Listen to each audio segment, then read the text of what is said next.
We got some raspberries growing here in our little triangle flower garden that just kind of got overrun with wildflower and weeds, and the chickens are growing like crazy. But what can you do? The tower is going to go in here, by the way. We're right about there. Put a coat of galvanized paint on it, freshen it up, make it look a little better.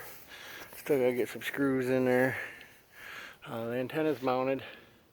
The holes were not quite big enough and too far apart for the U-bolts.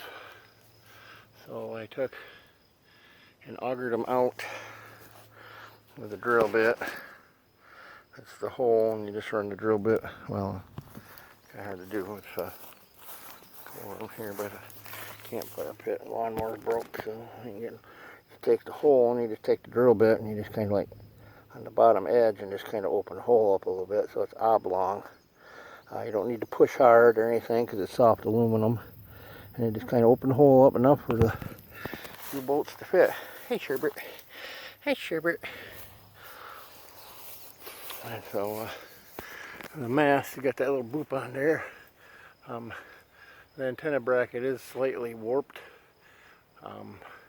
partially from the U-bolts because it is soft aluminum and it was already kiltered angled. So when we put the mast in place, we'll just tilt it at an angle and call it good. I'm going to run a short wire from the aluminum thing there with the electrical fitting and a small wire right to the mast, and when you come down to the tower here, somewhere in the tower, I'm going to run a screw electric connector into it and then run it into one of the parts of the tower, so the mast and the tower and the antenna are all grounded together.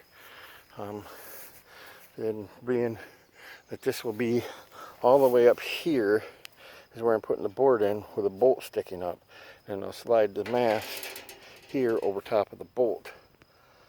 It'll just like slide up inside the pipe, and that'll bring this up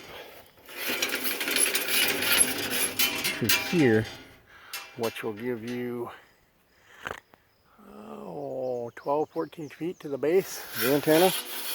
So may not need to run any ground planes on it because it'll be galvanized paint. Cool. That'll make a difference right there.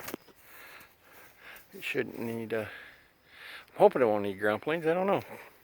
We'll see when we try to match it in, when we get a radio and get wiring and coax ran and thing, and see what happens. I'm hoping it'll work all right. Be kind of cool to shoot some skip maybe. I don't know if I'll get it with this setup, but you never know. I've seen people with less do more. So this is my CB challenge part 2.